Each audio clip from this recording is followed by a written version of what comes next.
There you are. Let me make myself look reasonable. You fix this? You can edit that afterwards. What I will tell you, though, something fascinating is that I'm going to lose power at 8 p.m. So that's in 30 minutes. I'll still be with you because my internet will be up. But in South Africa, we have scheduled power outages because our government is corrupt and inept. So we've been having we've been having rolling blackouts here too because of all the fires.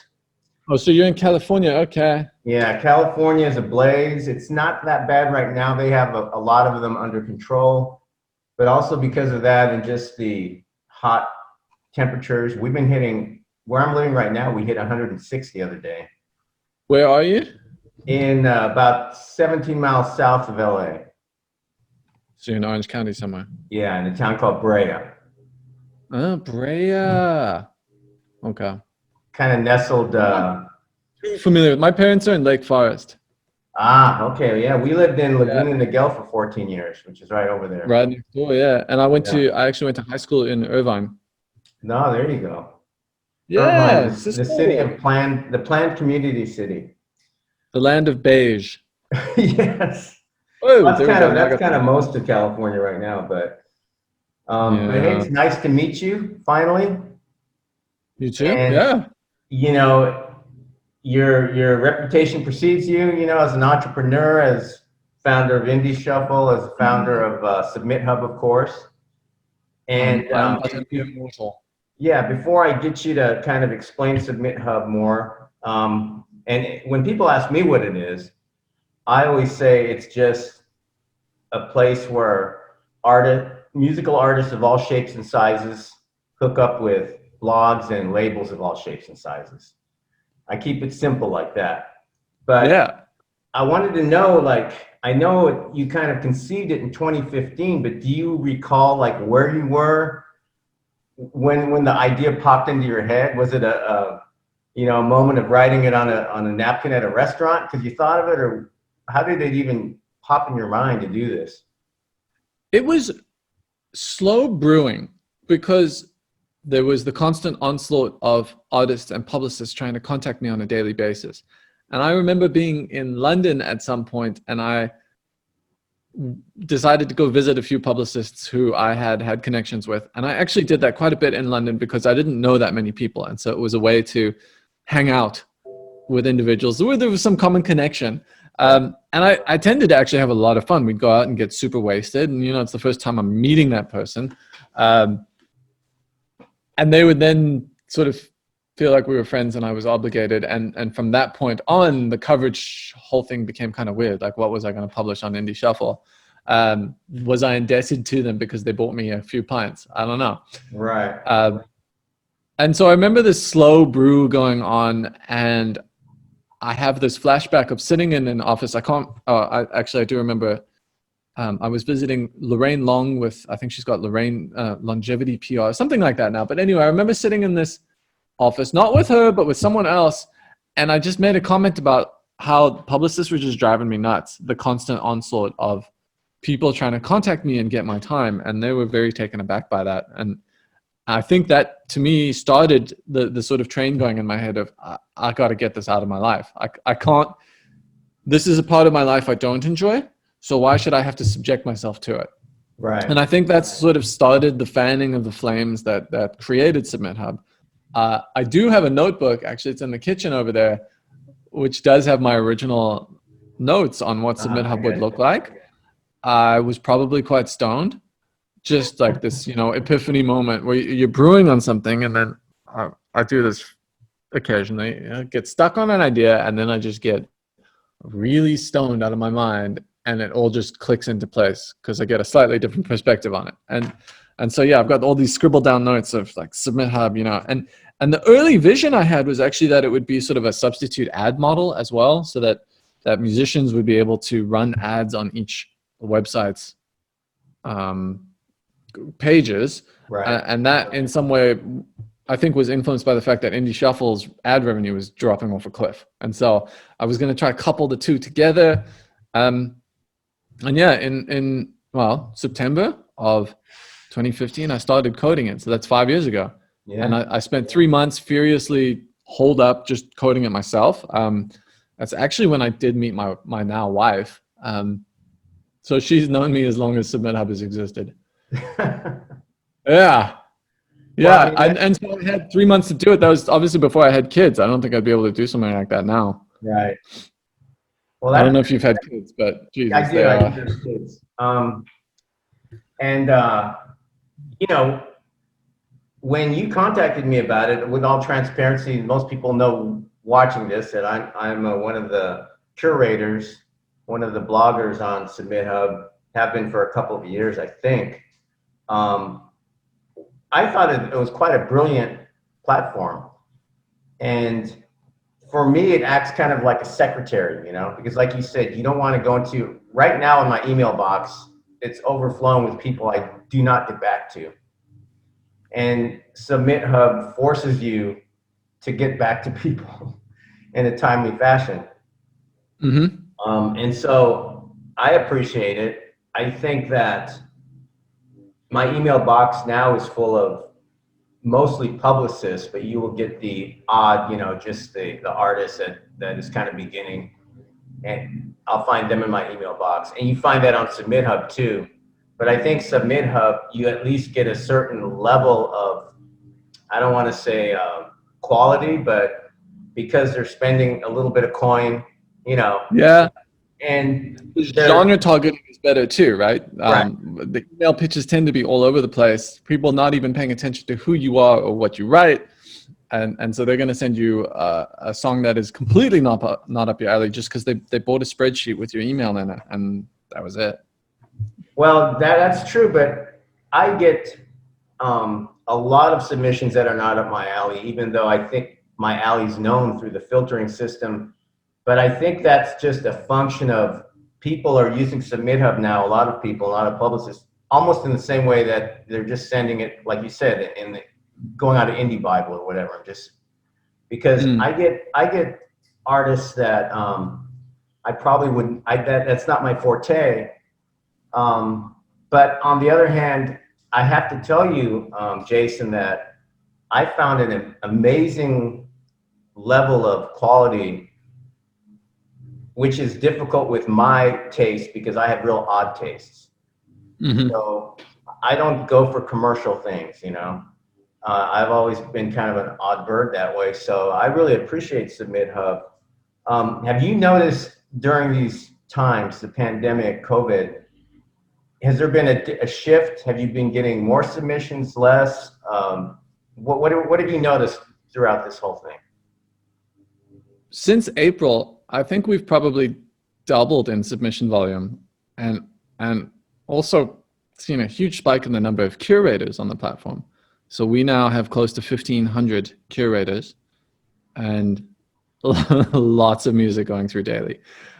Wow. Artists have had to shift their focus from trying to earn a living in person.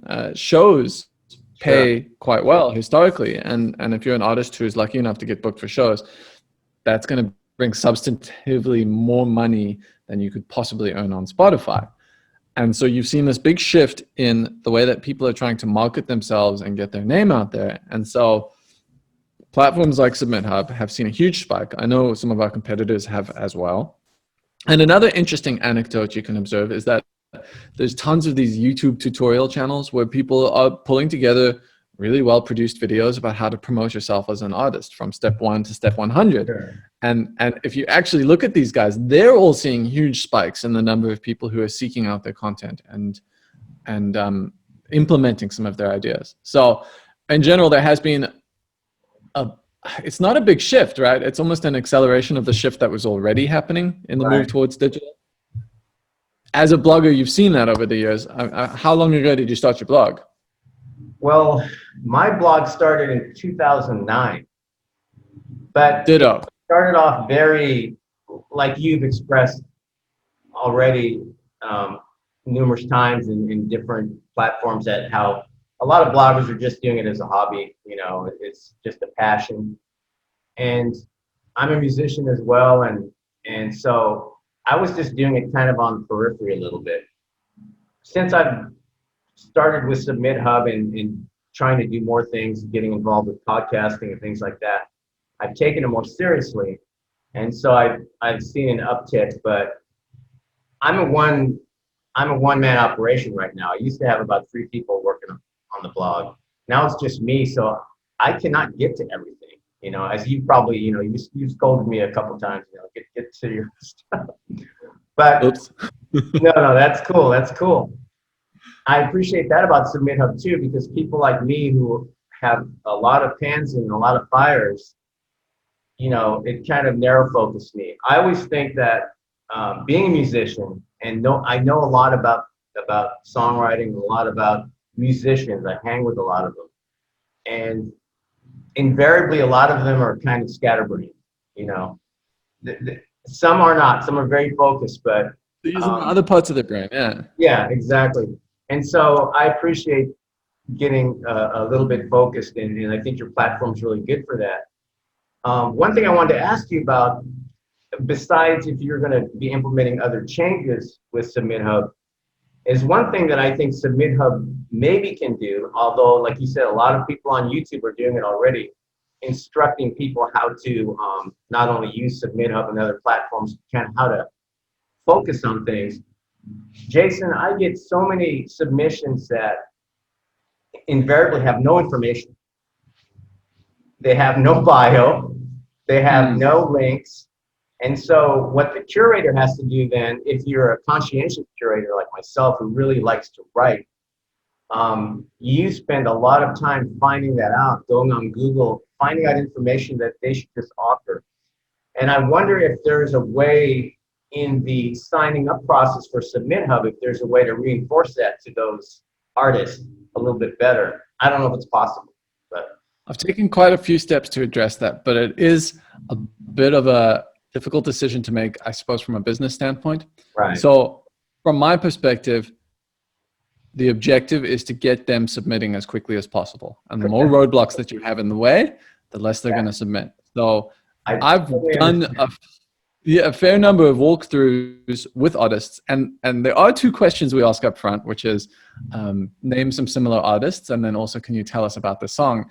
And watching artists hit those 2 questions and just the total brain meltdown that often happens there. They go, whoa, who do I sound like? Who do I don't sound like anyone. And so that pause is already enough of a sort of a roadblock in the way. And I worry that asking them to also fill out their artist profile and that type of stuff is going to slow it down. So I've put a lot more emphasis on the flow, going through the basics of the song, selecting who you're going to send to, and then the screen that shows up right after you do that is to edit your artist profile. And so those people who aren't editing it for you are deliberately skipping that in a sense. And you might find that a lot more with publicists, actually. But it's gotten better over the years. It needs some love and improvement. There are other areas that I put more emphasis on. For example, a lot of artists don't upload their Spotify links. Definitely need that type of stuff. And so there's some automation in the works in terms of, hey, we see you sent it to some Spotify curators, but you haven't given us a Spotify link. Like, come on, let's get that in there. Yeah. It's a bit of a flow question. Yeah, as you answer that question well, by the way, I agree. I would not touch it because you do want the flow to be easy. And at the end of the day, for me, somebody who really loves music and loves helping people, the song's the number one thing. So if the song's great and I don't know a damn thing about them, I don't really give a fuck. I've put in reviews before that I know very little about this artist, you know, and I've done that too. Yeah. Yeah, because they kind of keep themselves hidden away or whatever. So, but sometimes they like to do that. That's their intention. That's the vibe they're trying to give off. That's you don't right. know who I am. Mystery. Maybe it's a side project of someone who already has a band, so they don't want to do it. Or, as you point out, a lot of your artist friends are quite scatterbrained, and so maybe they've just focused on making the music, and they have not set up a Twitter page or an Instagram page or Facebook or whatever. They just don't do that. So. Well, I think, and I've met a lot of a lot of really nice publicists through Submithub. Some that already, you know, um, I will get artists on Submithub um, sent by the publicist, and then I'll get the same song in my email box, which is kind of weird. But uh, I think Submithub overall is just, it's very successful and good for you. But I think that in a way it has a little bit of a, how do I put this? If you go on certain, you know, Reddit, for example, man, they really, they really say some scathing things. But I think what they're not understanding is, They used to. They used to. It's actually changed. oh, that's good. I haven't looked in a while, so maybe it's got, I'm glad it's getting better. Because Well, I think the focus, deliberately so. yeah. I've put a lot of effort into trying to change that narrative and get a different understanding of Submithub. It's the way I always point it out is it's a directory for contacting people. It's not a platform you go to for accolades and telling you how, yeah, it's not that type of place. And I think what you actually see when you go on Reddit now and you look at the shift is a lot of people approach it much more realistically, and they'll go, yeah, you know, Submithub can be really brutal, but what you're looking for is those 3 or 4 approvals that actually have some meaning behind them. Or similarly, if you see a scathing Reddit post, you'll often see in the comments people following up being like, bro, you're doing it wrong, or you got to understand how many other artists there are out there. And so the narrative has changed a bit. It is a case of you can always find what you're looking for, and the more successful a company becomes, the more shit is going to be written about it. And so people who are looking for the problems will go search for something like Submithub scam, and they're going to come up with a few websites where it's very angry artists expressing their frustration about the music industry as a whole and the way that Submithub, I suppose, promotes that. And you know, from my perspective, and probably yours as well, I'm saying, no, this, we didn't start this. You guys started this. Yeah. And so it's, people will find what they're looking for. It's that positive reinforcement. I think it goes way beyond just music and Submithub. But in general, I think we've done a fairly good job of setting people's expectations about how the system works and what to expect. And really, in a way, I try to bring them down at the start. Like, hey, this is going to suck. Hey, you're going to get rejected a lot. And so once your expectations are low, then the reality of the platform actually starts to feel a bit more productive and more useful. And I think, and do believe that there is some value to be extracted from it. But the reality is, with 40,000 plus songs uploaded to Spotify per day, a significant chunk of artists are going to walk away feeling like they didn't get the attention they wanted. And we're a site that deals in rejection. It's extraordinarily hard to balance those two, but I try. It is, but on the other hand, as somebody who sent music to you know, to various blogs and whatnot through Submithub and not through Submithub, at least Submithub, you get an answer. It may not be the answer you like, but somebody's listening. Whereas I always tell people, if you go outside of Submithub and you just send it to, you get the Indie Bible, you get whatever, and you send it to 1,000, you're not going to probably be heard at all, like 80% of them. You might get some responses and they're going to say, cool, it's $10 for a blog post. Yeah. I mean, that's where people ended up hiring publicists a few years ago. You would buy the Indie Bible list, send it out to 1,000 people, get no responses, and they go, okay, well, man, maybe I should hire a publicist because surely they can get in touch with these people. And that's when you would start getting the publicist contacting you through all these different methods where you're going, wait a second, how did you get my phone number? What's going on here? And publicists obviously cost a significant amount more than a platform like Submithub, but it's always relative, right? So for some people, $100 is an incredible investment. And for other people, it's a splash in the water and they're going to go and spend $1,000. So it's relative. Submithub still got the free submissions, which for Indie Shuffle, I listen to all of our free submissions and we have a 100% response rate and regularly blog those. But I feel for artists in some ways because every corner they turn, there's someone waiting to charge them money. and Submithub's not an exception to it. Right. But at least it's a reasonable amount. I think that one of the veiled criticisms I've heard with the curators at Submithub is, the 20-second mark, having to listen for 20 seconds, and people are like, they send you their submissions and they say, can you please listen all the way to the end? Can you do this? Can you do that? And I think they don't realize that, I generally listen for no less than 90 seconds. Because I think I owe that to people who send me their music. Even if it's a song that after 20 seconds, I vehemently hate, but It's bold of you. but I hit the 90-second mark. I told myself that's what I'm going to do. And my rationale there is, if you go to a 2-hour movie, that's about a third of the movie. If you don't know that, if you don't like the movie after a third of a movie, you're not going to change much. But what is amazing to me is the number of artists who will send me, and I'm sure other curators, song after song after song, and you just don't gel with them and you don't approve them about 20 times in a row, and they keep sending you songs.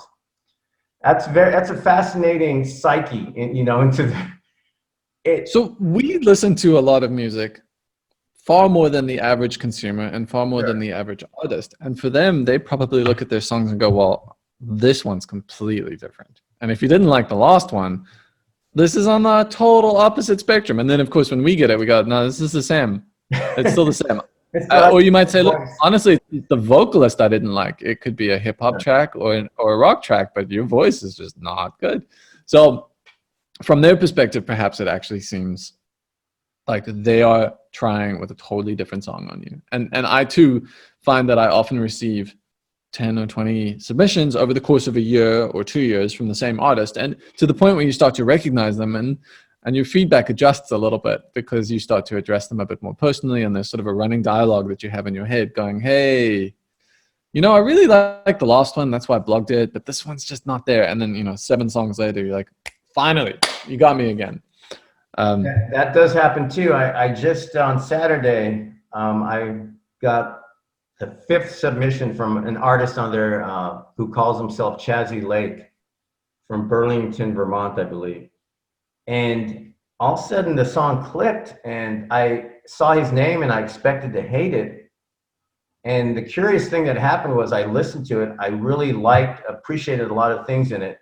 Then I went back to the songs I had not approved to his album, and I started finding myself enjoying them.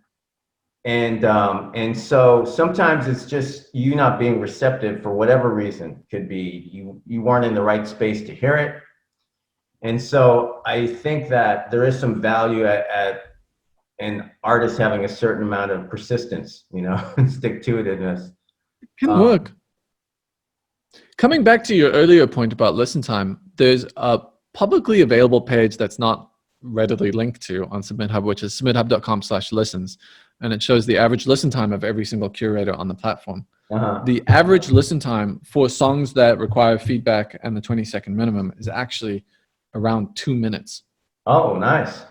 There are very few curators who average under a minute, less than 5%. And for those curators, I've actually put a note on their profile before someone chooses to send to them. It says, this curator tends to only listen to 50 seconds or tends to only listen to 40 seconds. But for the vast majority of blogs, they're listening for far longer. And this is another reason I always recommend people choose the feedback option rather than the alternative, which is this choice to have 90 seconds with no feedback.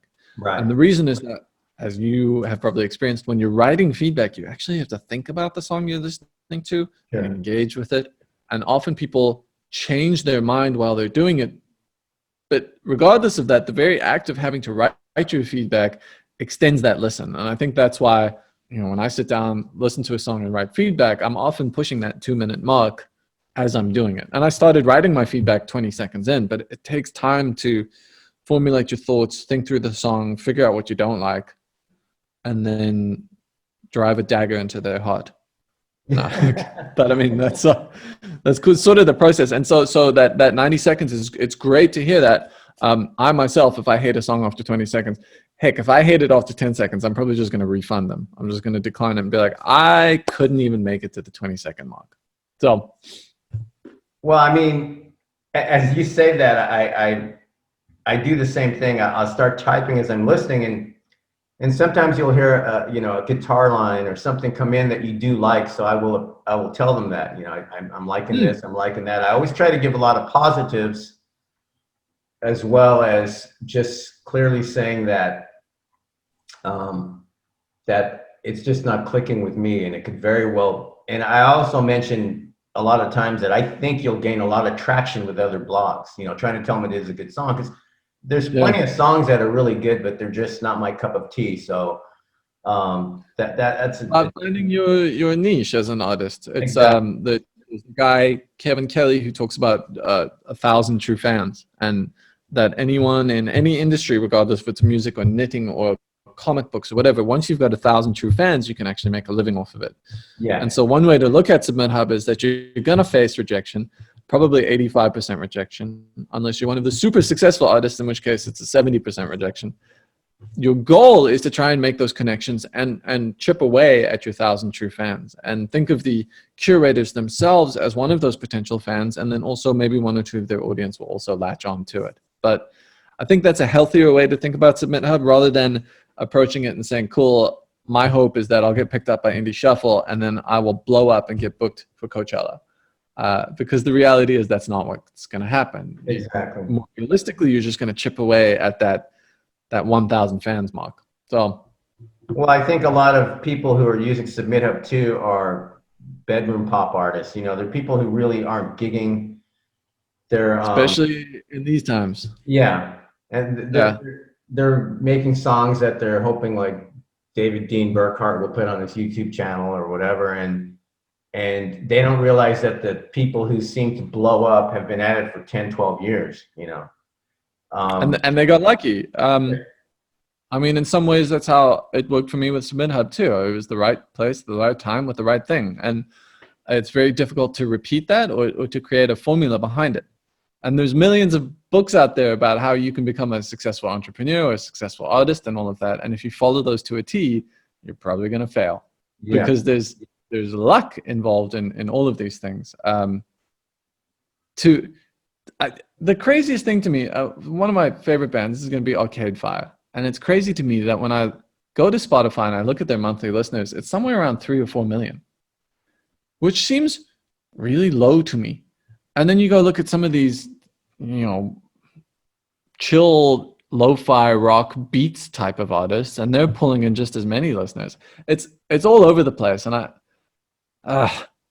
it's difficult as an artist. That's my main takeaway. Yeah, I think Arcade Fire, as big as they got, they're still infinitesimally small compared to a Drake, obviously, or something like that. So yeah, they still feel like an indie band, and but they would headline Coachella, exactly, but which is as big as you can get. And I've also seen Kanye West and all of those guys headlining Coachella. So it's I think they're up there. But I guess the main point here is that it's difficult as an artist, and I think to be realistic in 2020 and beyond, your goal shouldn't be to be the next Drake or the next Arcade Fire. More realistically, you're trying to create a niche fan base who will buy your T-shirt, because that's how you're gonna. Or you'll have a song in a movie or a Netflix movie or something. That's cool, but that's probably only going to be one TV show or one movie, and riding that wave is really difficult. It requires you to keep putting out good songs, and again, very few artists can do that. You get your 15 minutes of fame, and how do you turn it into a multi-album moment of fame? It's difficult. Well, according to Spotify, God, what is his name? He says they have to be out there more and selling themselves and every second. And I did see someone talking about that quote. Oh, there's my power. Oh. That's all right. We still got good lighting. Good. I got everything set up. I got one of these Philip Hughes battery lights. My Wi-Fi is still on. Perfect. Welcome to So, deepest, darkest Africa. so Submithub, as you said, is growing, and one thing that surprises me, and I don't, and you could tell me if it is not, if I shouldn't be surprised. Maybe it's a common thing. But I used to get a lot of submissions from your average, I don't even want to call them a middle tier band, just kind of a band with anywhere from 20 followers on Facebook to 5,000. And then I've noticed over the last year that some really big bands are using Submithub, or their publicists are. Um, Or their Not to the label. level of Arcade Fire, but close to that. Have you been seeing that Submithub is being used now by just publicists of all ilk? I mean, Yeah, so we always were, as bloggers, getting submissions from those major artists. Heck, we made some of them major collectively. And it's not too surprising to me. Many of those really big names are actually coming from the labels. And from what I've seen, most of the major labels have in-house PR and marketing teams. UMG, as an example, which is one of the largest, use Submithub heavily, and we actually have a special deal with them whereby they can get some discounts on their credits, and they have some special insights. Like Submithub's data feeds into UMG's A&R tracking software and all of that. So it's not too surprising to me, but it's really cool when you see something pop up. Bonobo, like Bonobo's tracks have popped up occasionally, and for me that's a big one. I love Bonobo, and so seeing something like that is huge. And you'll often see in the bloggers chat room, someone goes, "Holy shit, I just got a song from so-and-so." And I'm sitting there being like, who the fuck is that? And then you'll see 3 other bloggers being like, whoa. So again, it's always relative. Who's big for whom, I don't know. But it has become a bit of a standard at this point. Perhaps that's because many of us bloggers have said that there's no other way to reach us, or because it's so easy and efficient. If you're one of these major labels and you already have a big budget, a lot of these guys come along and they've got an artist and they say, okay, cool. Well, we've got $10,000 for our TikTok budget, and we have $5,000 for our blogging budget. And then they go, well, why don't we just spend $200 on Submithub, and then we can put the other 4,800 into TikTok or whatever. So it's a much more effective and cheaper tool that does allow the professionals to free up their time, publicists included, right? A publicist isn't just contacting blogs and Spotify and label. They're also helping artists craft their pitch. They're contacting radio stations. They're contacting newspapers. They're trying to, a good publicist is going to be all over the place. So for them, a great approach is to be transparent with their artists and say, okay, I'm allocating part of this budget towards Submithub. I'm not going to charge you extra for it. Here's what I'm going to do. Trust me, let me do it. I know who to send to. I've got the relationships already, and they go ahead and do it. So to answer your question, it's not surprising, but it's cool. yeah, Yeah. it is cool. Even in my email box, I've gotten some publicists for Kanye West, or just people. I'm like, why are they sending it to American Pancake? Do they not realize what a humble little blog American Pancake is? Although we've been, doing okay as of late. I think there is some value in the small blog still, and more of a niche blog, niche blog. And I think that what I think a lot of maybe other bloggers may hate me for it, but what I tend to do is take the electronic press kits and paste a lot of that stuff below. And everybody who goes to American Pancake realizes that that's all press notey stuff. I state it clearly. And then I write my spiel, because I write a little different. My whole aesthetic is to just listen to a song, and wherever it takes me, I kind of write about it, in my mind. And so I write a little bit differently, and I kind of, some people like it, some people don't. But that's what I like to do. That's what I'm passionate about, doing it that way. I don't want to be like every other blog. Have you noticed that with Submithub in particular, has there been any shift in, what genre is becoming the most popular and what genre is not becoming the most popular? Or is it kind of stayed the same? It's just multi-genre platform? It follows the broader industry trends, Okay. I would say. So it's certainly skews towards more commercial and poppy sounds, but again, that's the broader industry. Genre popping up in my mind as having sort of had this big moment of blowing up is this lo-fi, chill, jazzy beats type of stuff. That's all the rage right now. And we've And certainly seen a huge soul, uptick. jazztronic type stuff. Yeah, but it's way laid back. It's, super chill. It's actually one of my favorite genres right now. I've got a playlist on Indie Shuffle I've been curating in that vibe, but it's big. And we actually had to add that genre to Submithub, and it's become one of the most submitted genres in the last 6 months. So one of the tricky parts here is trying to keep up with where the industry is going. And so firsthand that music blogs used to be way more popular for the average consumer. Today, we don't have that same audience that we used to. Right. Indie Shuffle is still pulling about 1 million plays a month, but we were actually pulling about 6 or 7 million plays per month back in 2013. So we've shrunk to about 20 or 15% of what we once were. That said, blogs still provide a huge benefit in the SEO content, the social proof when you share that, and the fact that you actually have someone connecting with and engaging with your music, as you've pointed out. Right. But times have changed, right? And so, about 4 years ago, we had to pivot and quickly rush out and try to, how do we integrate Spotify playlists into Submithub? And today, it's more about Instagram and TikTok. So how do we start to get those curators on Submithub and sending to them? And that one's driving me absolutely bonkers, because in the influencer industry, payola is the go-to. So if you want me to get up in front of a video camera and dance to your song, you got to pay me $15. And it's a bit of a conflict with Submithub's model, because that's not cool in the music industry. Right. It should be merit-based. And at the same time, so I'm kind of racking my brain with how to address that with these influencers, and how to start attracting this new generation of TikTokers who, honestly, I think TikTok's a really cool way for sharing music. I don't know if you've dabbled with it at all, but each video that comes up has the song front and center linked. And when you click on it, then you get to see all the videos attached to that song as well.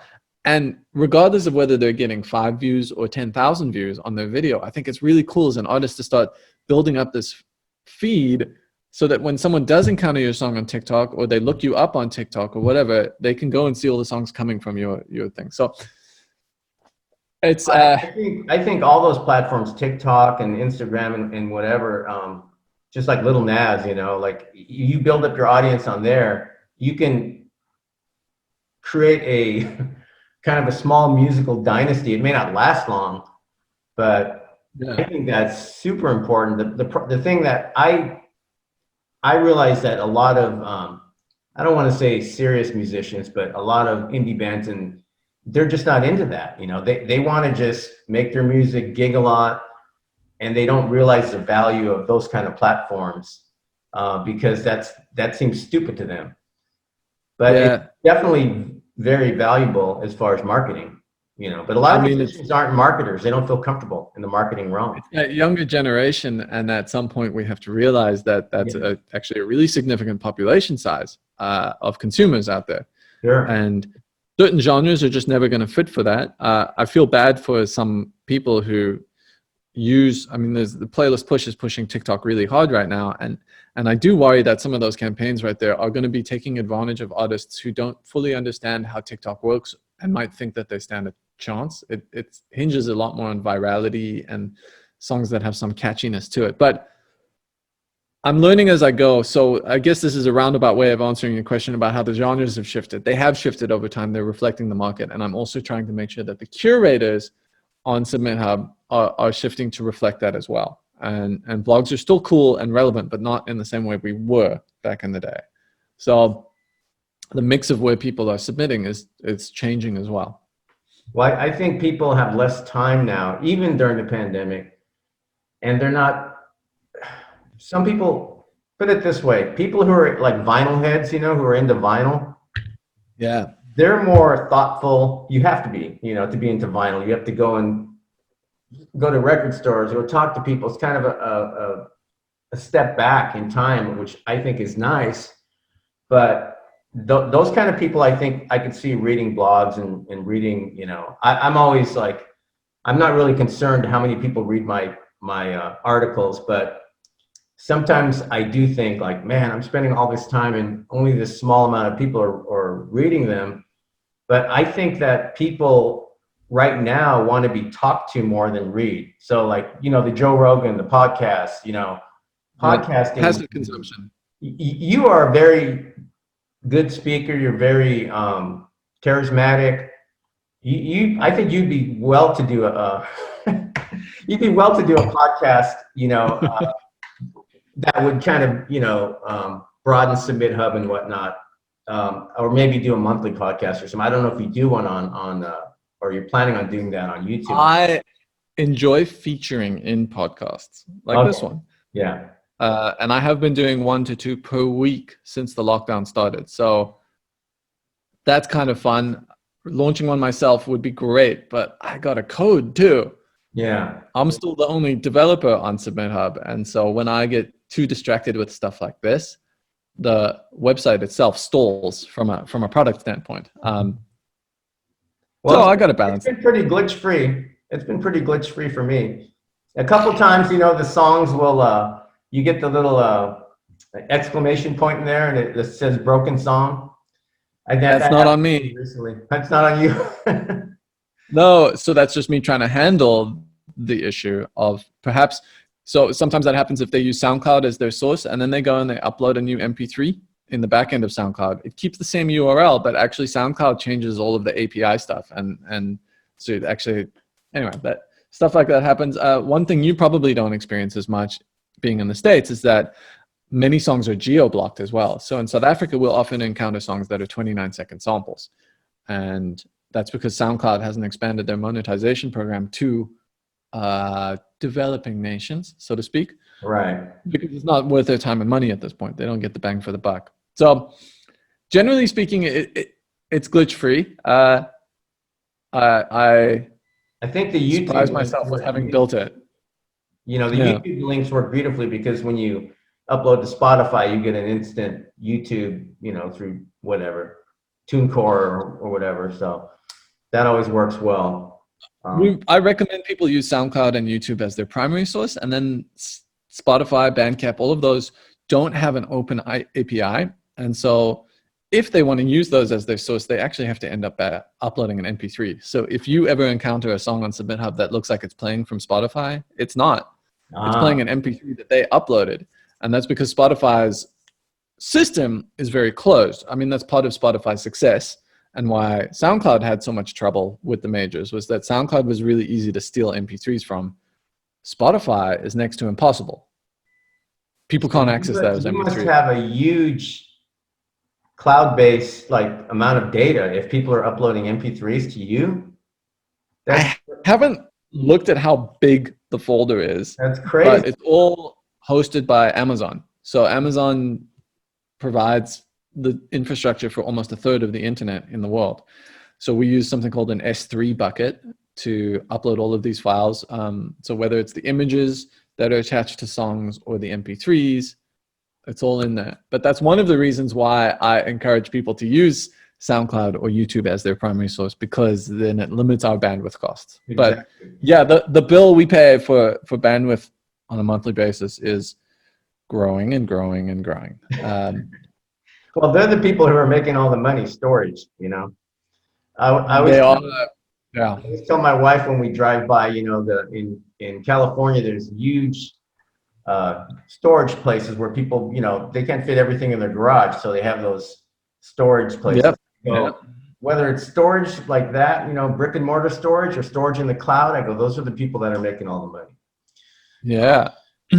But you can make a TV show off your storage as well. Yeah. People unlocking storage. My dad loves that stuff. I can't believe, why is it on the History Channel too? Storage Wars, storage locker, storage unlocking is. Yeah. Anyway, that is History Channel. Ridiculous.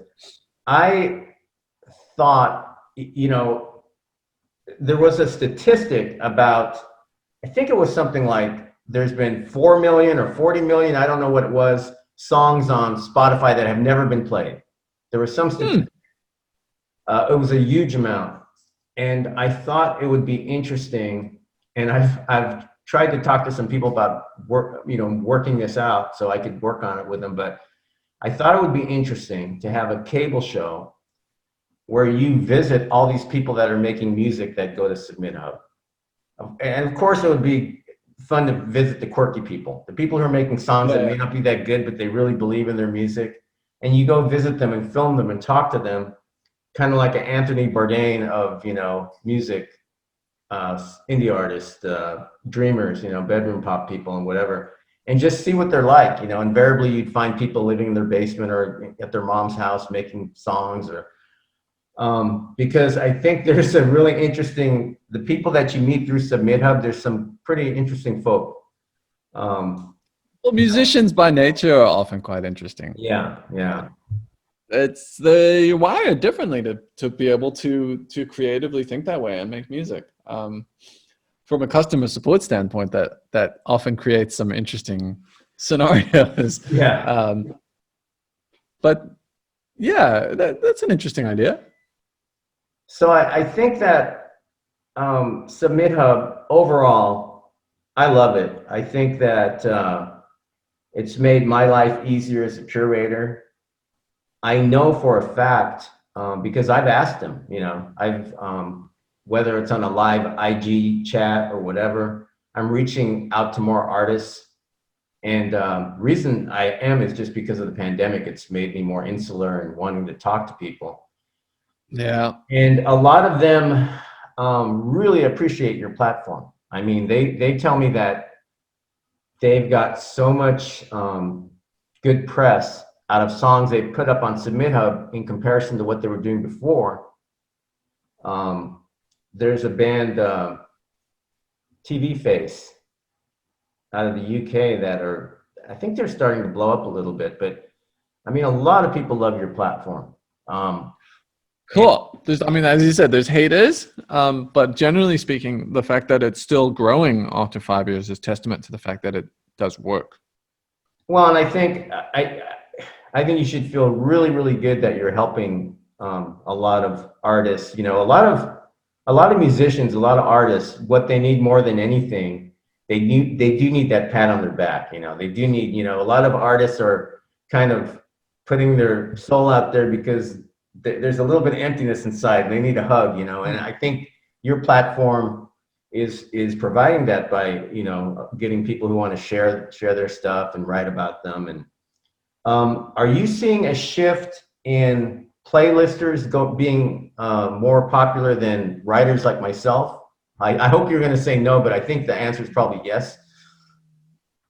I don't have a breakdown off the top of my head, but I'm going to say no. There was a time 3 or 4 years ago where everyone thought that playlists were going to be the next big and that blogs were dead. But I think what happened was that everyone lost their influence, and blogs and curators just joined the party. The Spotify playlist just joined the party where we were all sort of syncing. The internet is big, and it's gotten bigger and will continue to get bigger. And I think there's space for everyone, but the blogs themselves are still getting lots of attention. And maybe that's because of the way we present it on Submithub. I do encourage people to send to blogs. I see a lot more value in a blog post than a playlist edition. Personally, I think it's night and day. But there are some playlisters who can really push the needle on your song. The problem with Spotify, God, there's so many problems, but the problem with being playlisted on Spotify is that you enjoy the listens while you're in that playlist, and as soon as you get pulled out, they're probably going to drop off.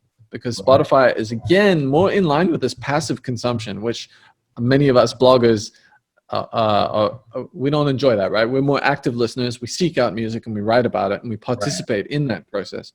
But the world in general and entertainment has always been about passive consumption, whether it was TV back in the day or movies. And one of the reasons that Spotify has done so well is because they take the active part out of music discovery and they just feed it to you. And so it's really passive. That's great for consumers and terrible for artists, because what it means is that you're going to get into one of these huge Spotify editorial playlists. You're going to pick up 300,000 monthly listeners. You're going to think, holy shit, this is our moment. We're going to do it. And then they drop you off to a month and everything just disappears. And you go, wait, were those not 300,000 fans? And the reality is that as someone who uses Spotify occasionally, I don't pay attention to what I'm listening to. If I find if Spotify recommends a playlist and I decide I want to listen to it, I hit shuffle play and I never open it up. I just don't look at who's playing. And so this comes back to me pushing blogs as a better medium. I'm glad to hear that.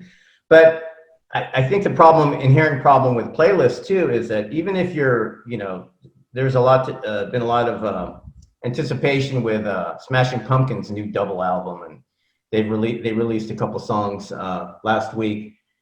One a video that I featured on the blog, and even Smashing Pumpkins, this iconic band, on a playlist, they can get lost because your mind is, all of a sudden, oh yeah, that song by Smashing Pumpkins is cool. You may not even identify as them, although you probably will because, Billy Corgan's voice is so known. Yeah. But all of a sudden, this other cooler song comes, and your body, you don't know where to go. It's just a playlist. It's not really, like you said, it's not a bunch of artists. It's kind of its own entity, a playlist. And so the playlist may be very popular, but you're not getting involved with the individual artists on it. Yeah. It's increasingly difficult as an artist to get the attention that you want these days. And that comes back to blogs, I think, as a great medium for connecting with people. Playlists aren't the place for that. Even the playlist curators themselves, they're not spending time with your song. They're not looking into who you are, trying to figure out, have you released other stuff, etc. They're going, oh, this sounds nice, this will fit in my playlist, and they chuck it in, and then they pull it out after 2 weeks. Right. It's going to be interesting to see this shift to influencers. So Instagram, I'm fairly skeptical about, because people primarily share in stories, and Instagram stories only last for 24 hours and then they disappear. So there's no history, there's no social proof, there's nothing afterwards. TikTok's, again, I come back to it as being pretty cool because it's the video lost. It's in a way, it's a blog post. It's like a modern day equivalent of a blog post. And it's cool because it has to feature someone, a person engaging with your content. Whereas many of these Instagram stories are like a photo with your song playing over it. Or sometimes they even just share your Spotify artwork. And it's not as cool as having like some 16-year-old girl in Spain like doing a little dance on her rooftop to your song. and we have people doing that on Submithub now. And so I actually I'm going to figure out a way to put more emphasis on that because I think it's cool. I know a lot of musicians too who are curious. They want to get involved more into the syncing of their music for different media, for commercials, for, McDonald's commercial to a film placement. There's so much content on Netflix, on Amazon, on Hulu with new media, and you have labels on Submithub. Have you ever thought about trying to have a section just for sync companies? Already there. Oh, you already did it. Well, it's within the labels section. So the idea with the labels is that you're looking for a business partner who can help push your product being the music. And one of the things that you can seek helpful when you're submitting to labels is with sync and that type of stuff. That's awesome. I don't know how effective it is. So with those music supervisors who are looking for stuff to put on Netflix and whatnot, what I've seen is that many of them act fairly independently or have small companies. Mm-hmm. And Netflix will put out, hey, we're doing this TV show and here are the types of songs we're looking for. You guys can pitch them to us. And if someone actually manages to land it, then they get their commission fee and the artists get paid too. But it's not as centralized as you think it might be. And for many of these supervisors, they're actually not necessarily soliciting submissions, nor are they necessarily interested in them. They're going to go out there and look at the stuff that us bloggers and curators have already, we're the first level of filter, right? Okay. So in a way, having some success in sync and whatnot, your first stepping stone is going to be to try and get your music on Indie Shuffle and on American Pancake, because as you point out, you might only have 10 people read that article, but maybe 2 of them were actually sync people. And they like to come to your blog because you find some crazy shit that they think could work. Then they're going to go and they're going to pitch that to Netflix and say, here's 10 songs that might work for your pitch, your call, whatever it is. But From there, it's even more of a gamble. Are they going to pick any of those 10? Does it work? Who knows? And that's one of the difficulties with having something like that on Submithub, is because there's no committable deliverable at the end. Mm-hmm. So I could have music supervisors listed on Submithub, and actually Groover, the sort of French version of Submithub, although Submithub has been translated to French, they have, did you know Submithub is available in 15 languages? I did not know that, sir. Yeah, all translated by hand. What's funny is I've been getting a lot of submissions, that where the singing's in French or in Romanian or in Russian or whatever, which I find interesting. But go on, I digress. I don't mean to interrupt. Well, yeah, I mean, the website is fully translated. And well, anyway, Groover's got some of supervisors on their platform that you can send to. But my problem with having supervisors is that it's they can say, cool, I like this song, and that's it. It's going to sort of end there. Hey, I like this song. I'll mention it in my next meeting. And then as an artist, you're going to go, hey, did you mention it? And they're like, oh, yeah. No, I'll mention it next time. And then I with blogs, there's such a nice package that you deliver at the end. Yeah. Here's your blog post. It's done. It's finished. The whole process is finished. And with music supervisors, that's one of the difficulties. So we put it into the label section because labels tend to be more in touch with sync and that type of stuff, far more so than we are as curators. And you can submit to them there. And the whole label side of Submithub is more about opening a conversation and trying to find a business partner. So it exists. It's been there since we launched the labels thing in about 2016. Labels. Wow. I'm pretty early on on. the curve. I haven't actually looked at a lot of the labels that Submithub provides just because I'm more on the blogger side of it. But that's why Neither have I.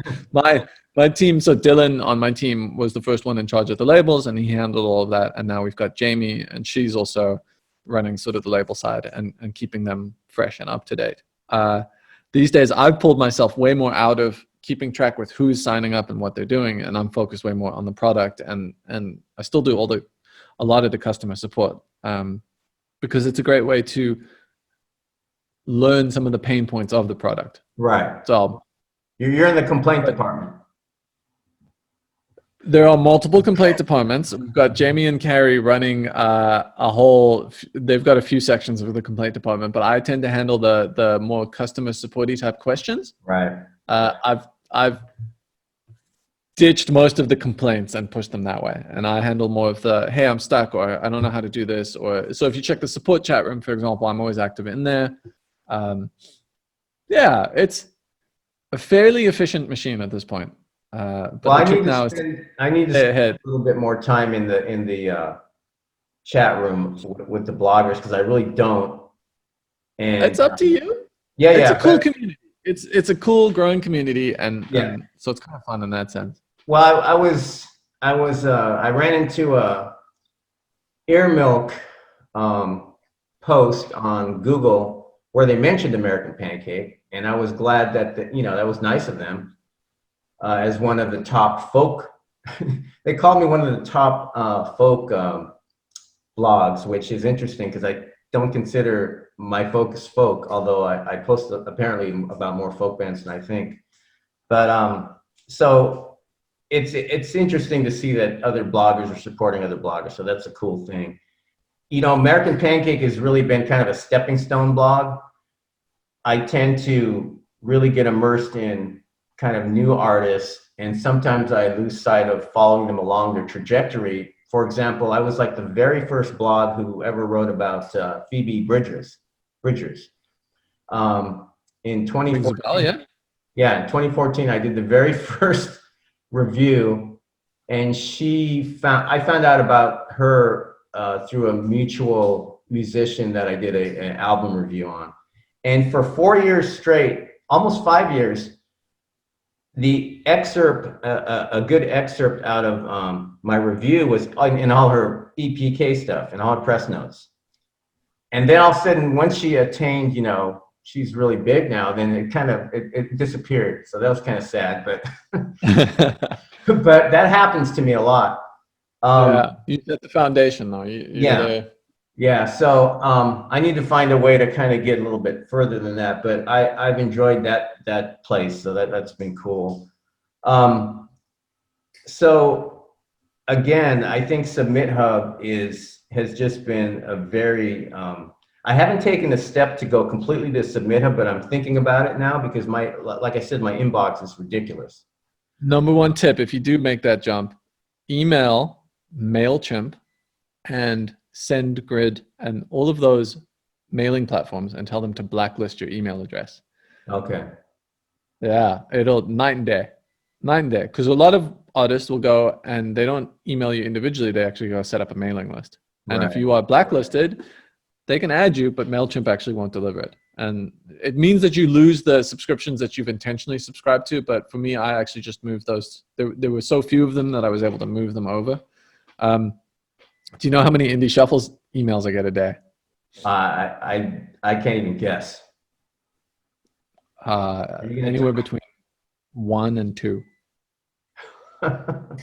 That's it. Because it all goes. So in a way, I've achieved the original goal I set out to achieve, which was to go from 300 emails a day down to 0. And at this point, the only emails I'm really getting are from Indie Shuffle writers asking if they can cover something. And man, it's nice.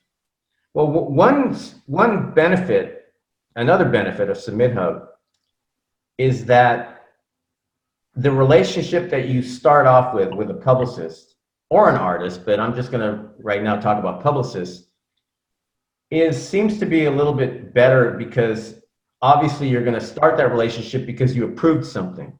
Yeah, you get to choose. Yeah. So from the get-go, it's a positive start to a relationship that starts building. It may build through SubmitHub or also may build, off of SubmitHub. But as opposed to an email just coming in, and then if you don't respond right away, or if you just don't like their artist or whatever, I think in a way, the relationship building is a little bit more difficult through an email than through SubmitHub. SubmitHub just. I agree with you.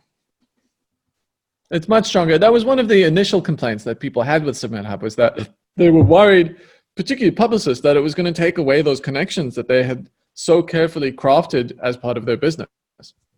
But I find that I have much better relationships with artists and publicists now through SubmitHub because, exactly to your point, it starts out on a positive foot. I'm inviting the relationship as the curator, not because you were cold emailing me. And it makes a big difference. So if you are one of those artists who is fortunate enough to make a connection with a blogger, it can make a big difference. And I think one of the best strategies an artist can use once they have been approved by a blog is to not just try to contact them through the chat. So the worst strategy they could do is say, hey, I released a new song, check it out. The best strategy they can do is to say, hey, I sent you a new song. You'll find it in your feed. Hope you can check it out. So when I get those types of messages, I will actually go straight to my feed, find their song, and save it so that I can give it a more focused listen. Because not only do I have that pre-existing relationship with them, I know where they're coming from, but they also didn't try to force it on me. They respected the process that I like to use, which is to sit down for a music session and say, okay, I've got 20 minutes now. I'm going to zen out and focus on submissions. And so really effective trick for artists who have that relationship is to prod without actually sharing it that way. Right. So, well, I also get messaged a lot through, the artists that I feature. They'll hit me on Instagram, through that messaging that way. And that also builds a relationship and publicist. I have not actually looked for you guys on Instagram. I assume you're on Instagram? Rob, I've disowned social media. And the reason I was going to ask is I could see that you would be pestered on there and your message thing. I mean, people trying to, can you listen to the song? Can you do this? Can you do this? So Indie Shuffle's got a Facebook page and Indie Shuffle's got an Instagram. I don't know the last time Indie Shuffle's Instagram got updated. If it gets updated, I can't even remember the password, but I know people have it. They have the password. Some people on my team. The Submithub Instagram page does get managed by Carrie on my team, and she updates it quite regularly, once or twice a week. And what we're doing on there is we're featuring the influencers that were signing up on Submithub. So I actually kind of like the vibe we've got going there, but no, from a messaging standpoint, that's not the right place to reach us. And if you go visit Submithub's Facebook page, for example, the only thing we've ever posted is a note that says, hey, we're never going to check this page again. We're just setting it up so that no one else does. If you have any questions, here's how to contact us. So that's kind of the route we go. I'm still fairly active actually on Twitter, mostly because I like to see what people are saying about me. Right. It's probably bad for my health too, because Twitter is an absolute shit show of mostly negativity. But that's the one social media app that I'm still active on as Submithub. But in a personal capacity, I'm totally I tend to use Twitter more for following and commenting on politics, and then I'll use Instagram more for, you know, pop culture and music. Well, then you've definitely seen what a shit show Twitter can be. Yeah, it is. So, yeah, it's kind of like YouTube comments, but I think that God, I was going with a train of thought, and then I kind of, it fell off a cliff. But I think that basically with whether it's Instagram or Twitter, I feel like, you know, as a music blog, it's kind of a terrible place to be, because everybody tries to go around and kind of needle you to listen to something. And that's another reason why I thought about going right to Submithub and clearing out my email box. I probably have emails from 2 years ago that I haven't gotten to. Do it, Rob. Do it. I think I need to do that. One thing I've thought about doing on YouTube that I'm sure other people have done, but I obviously want to do my take on it, is, and maybe it's good now that I have you in front of me, I'd really like to do a video on what is the best kind of song to send to a curator, because people send songs that are 11 minutes long, that have a 2-minute intro when no singing starts. That's like the exact wrong song to send to any music blog. I mean, you want a song that gets to the point, and I thought maybe I could help people by saying, do this, do that, you know, have your links, blah, blah, blah, but I don't know if people are going to listen.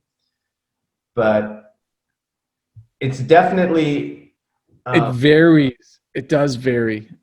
With 1,500 curators on the site, it's dangerous to make an assumption for all of them. There are some people who do like 11-minute songs, and there's some genres where that works a lot better. But I think by and large, you're right.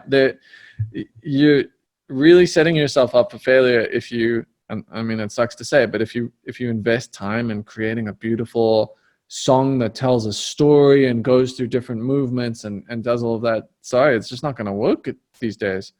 I've heard some people say, like, Stairway to Heaven, right? One of the classic all-time rock songs probably wouldn't do well in today's generation being submitted through a platform like this. And I've also seen people say, Submithub's bullshit. And you know how I know? I've got proof. I sent a random song by some famous artist in the 70s, and I pretended it was someone else, and everyone rejected it. That means it's a fake scam. And you're like, well, no, maybe people, anyway. Those songs had their time and their place, and they don't work anymore in 2020. And if I wanted to go listen to Bob Dylan, I would go listen to Bob Dylan. I don't want to listen to someone playing Bob Dylan music in 2020. So I think you're onto something. First and foremost, create content that you want to create, and don't worry so much about who's going to pay attention to it. And I'm saying that to you. If you want to make the video because you feel like making the video and it might help 2 people, that's great. But for all you know, it's going to blow up and reach 5,000 people. And I think that's actually where a lot of these YouTube help tutorials that are coming out, there's some really cool personalities that have been doing it. And if you look at a lot of them, they've actually been just slogging away for years now, creating great content, giving honest advice. And suddenly with the COVID lockdown, everyone's like, holy shit, how do I need to figure out how to promote online. And so suddenly their videos. So you never know. And it's actually great to see a lot of those guys getting the attention that they deserve because they feel passionately about helping other artists. So if it's coming from that, it's great. But just my word of caution is that not everyone's the same. So yeah, and clearly, like you said, I may be getting things that I'm looking for originality and looking for kind of divergent music, and invariably, a lot of people are looking for a very commercial, pop forward stuff that doesn't appeal to me at all. But that's what's selling, and that's what everybody's trying to make. Mm. And so, like you Ideally, said, most curators aren't going to be focused on that stuff. I think you'll find among blogs, you'll have a far harder time pushing commercial and poppy sounds. Whereas with playlisters, you'll have an easier time. because it's kind of background fodder. It's kind of background music. Yeah, it's also a different demographic of curators. Bloggers are a special breed. I don't know if we're getting older. There are definitely some younger bloggers cropping up, but I think most bloggers now are pushing into the 30s and beyond. And you don't see many 18-year-old, 19-year-old, 20-year-old bloggers. Right. So when I started blogging in 2008, I was 22.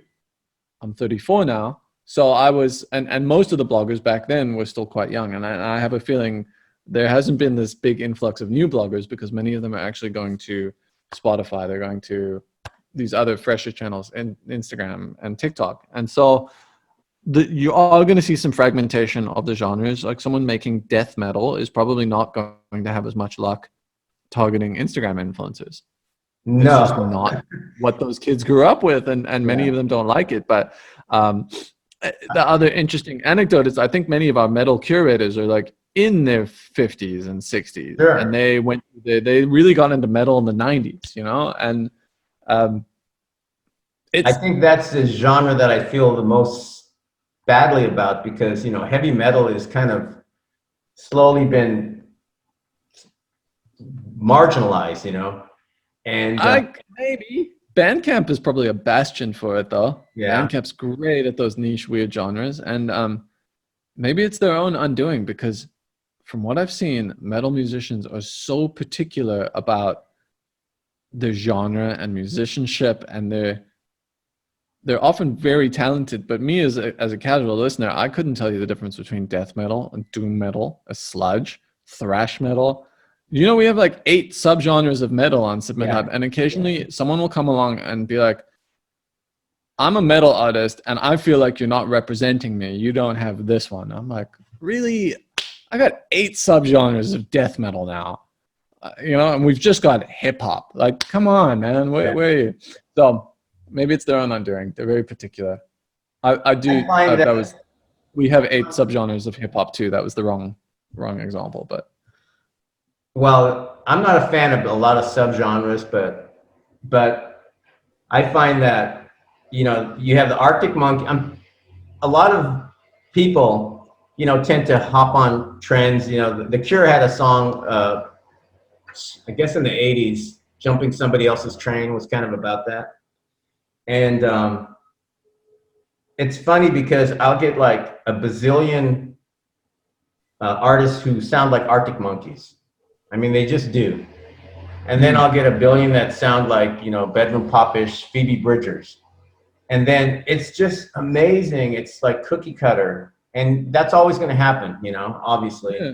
You're going to get a bunch of Mac DeMarcos. You're going to get a bunch of who's ever kind of informing young people. And I think that sometimes you get, like you were saying about heavy metal, you'll get somebody who is more into an old style of music, but it doesn't sound like they're jumping on a trend because it's long gone, So it sounds like pure music. It sounds more pure. And but I just think that there's so many genres and so much music. It's just, and so many people making it. It's just incredible. It's just overwhelming, which is good for Submithub. My granny, who is now 90, often laments that all music these days sounds the same. And I think she couldn't be further from the truth. There's a lot of music out there, and a lot of it does sound the same, but there's so much music that the diversity is, it's never been this diverse before either, right?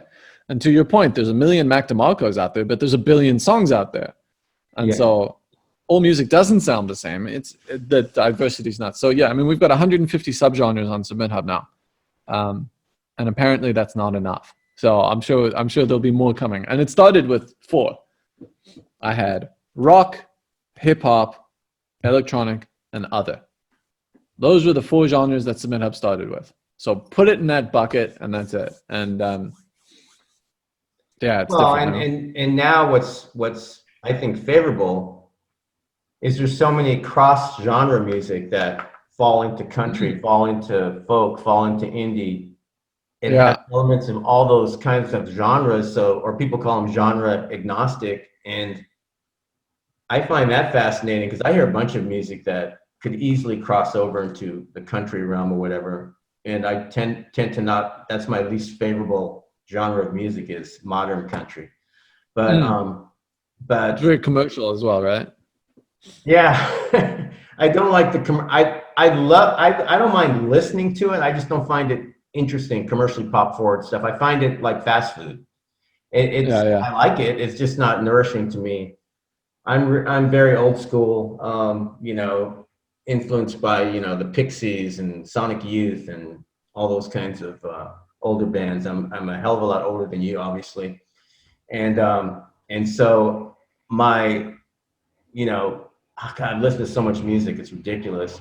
But it does tend to kind of all start to fill up your brain, and it does kind of, maybe it's the sign of being older, like your grandma, but you can start to hear music as sounding all the same. But you could say that about movies. You could say that about almost anything. Yeah, and as soon as you jump out and you start listening to a few different genres, then it's the music within a specific genre might sound the same. And I, even as being younger, I experienced that too, where I'm gone, man, another Mac DeMarco or another Arctic Monkeys. Like, come on, dude, this has been rehashed too many times. I think my statement is more just that when you step back and you go, okay, cool, I'm going to go listen to some trap now. Or I'm going to go listen to some lo-fi hip hop. Or I'm going to go listen to some death metal. I'm going to go listen to folk. The diversity of choice out there is pretty astounding. And I guess often we get too siloed within one, and then it does start to become very samey. But what's great about Submithub is that if you wanted, you can just jump into the popular chart and start diving down into those subgenres, and you'll get a feel for the vibe that each one of them effuses as they go through it. So it's oh man, it's a lot of music out there, huh? There is, and one thing that is really, I have the gardener out here making noise, but one thing that is really an advantage to bloggers now is because in the pop world everything starts to sound the same. People are going to invariably get sick of it, and they're going to start wanting to find all the gems, and that makes them go to blogs. That makes them go to, deep lists on Spotify. That makes them search it out. And so, like you said, there's a wealth of good music, good art out there. You just have to kind of do some legwork, so. Yeah, I hope you're right. Well, it's been a pleasure, man. It's been a pleasure meeting you. Yeah, you too. It's been a pleasure picking your brain and finding out how dumb I am about Submithub, because I thought I had some clever new notions, and you said, oh, they've been doing that since the beginning, since 2016. Just wait till you discover Hot or Not exists. Have you tried Hot or Not? But yeah, I think that Submithub's been vastly underrated. Put it that way. It's a great platform, and you make my life easier. And I think you really bring a service to artists. I really do. Rob, you're gonna make it difficult for me to walk through the door getting out of this room. It's gonna be. No, that's cool. That's really nice to hear, because sometimes it can feel like I'm ruining the industry, but it's good. No, I think overall it is positive. Yeah, I think the main thing that is very important for a platform like Submithub or lesser known blogs, whatever, is that you can, pour your heart out in your bedroom. You can record a song on Garage, on whatever you have, whatever DAWs program you have. You could even do it into your phone, whatever. You can put it up, you can send it, and somebody might hear it, and then somebody might pass it on to somebody else who likes it, and somebody might, and this is an unprecedented time for that. So it's a great time. Yeah, yeah. Yeah, it's a great time for It art. is. Cool, Rob. I'm gonna go deal with this power outage. Well, there's not much I can do. I'll light some candles and. How long do one they more last? hour. An hour? It's 2 hours long. Yeah, 2 hours, no power. So what's funny about that, before I go, is that over here they encourage you to do your washing machine and do all that at nighttime during those hours. But you guys are shut down, so you can't do all that to kind of lessen It the stops at energy. 10 and it starts at 10 p.m. and it starts at 8 a.m. And then they split up different parts of the country into different regions. So they'll say this block is off for these 2 hours, then this block, then this block, and this block. So I moved back here 7 years ago. And when I first moved here, they call it load shedding. And then we had a good patch of 3 or 4 years where everything worked. And now it's starting to come back a bit more frequently. It's mismanagement and corruption. They squandered so much money. The amount of the government tenders that were going out for these energy deals, they'd pay a company like R1 billion, which is about $150 million to manage some part of the thing. And that company was actually just owned by the politician's son, and they had no intention of doing it. And so they were just siphoning for about 20 years. They've been siphoning all this money off. And South Africa is a nuclear country with nuclear power plants and all this amazing infrastructure, and it's all just fallen into complete disrepair. I neglected to ask you, where in South Africa do you live? Cape Town. Oh, Cape Town. I've heard of Cape Town. The only place to be here, in my opinion. No, it's a beautiful country, but I mean, somewhere like Joburg it's much more industrial and city-like. I don't want to compare it to like, I don't know, it's like going to like Fresno or something. It's inland. Are you guys experiencing, is your government doing lockdowns during the pandemic, or what is going on? Rob, it sucked, man. It sucked. They banned alcohol for 6 months. They banned cigarettes. How does banning alcohol relate to the COVID? So it frees up hospital beds because it reduces alcohol-related injuries. In actuality, it didn't work that well. Then there's also the whole debate about whether this whole thing was overblown in the first place. Hindsight's always 20/20. At the time, I think in March, a lot of the governments went into this not knowing what it would be like. And so I don't blame many of them for the actions that they took. Right. It's a lot easier for us standing here 6 months back and going, hey, you were right and you were wrong. It's like you didn't know that at the time, so you may as well take those precautions. But the dumbest one was banning cigarettes for 6 months, because their logic was that cigarette smokers will spread the disease by sharing cigarettes. But by banning the cigarettes, they actually bolstered up the illegal cigarette trade, right? Which apparently some politicians were actually involved in. And ironically, that made it worse because cigarettes were so hard to come by that people started sharing them more. Plus, they probably, made the mental health problem worse because these people couldn't smoke. Yeah, we were also, so countrywide, you weren't allowed to leave your house unless you were going grocery shopping. You couldn't leave for exercise, and the curfew was at 6 p.m. everyone had to be in their house. No one was allowed out. And we still have a curfew right now. We're not allowed out after 10 p.m. All businesses need to be packed up, closed, and everyone home by 10 p.m. So we had one of the most intense lockdowns in the world, and we continue to. But crazy. I don't know. Who knows how? I don't know. Who knows what the post-pandemic world's going to be like? I mean, ugh.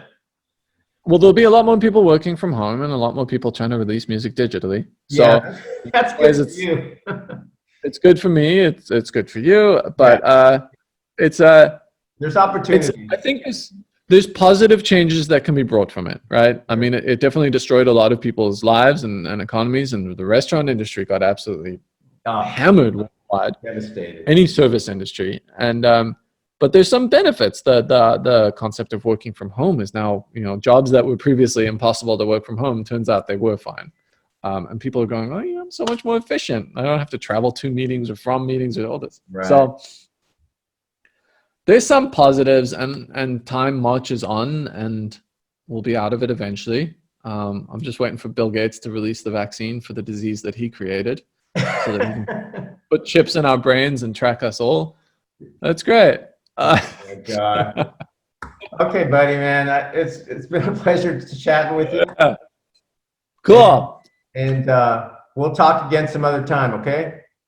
Cool. And I don't feel like I said anything that I would need to double check on this. So don't worry about giving me a look. You can just run with it. It's great. We'll get it up and again, nice to meet you. Cool. You too, Rob. Go have a drink in the dark, and then I'll talk to you later. Oh, Jesus. Yeah. Okay. Cheers, man. Thanks, man. Bye-bye.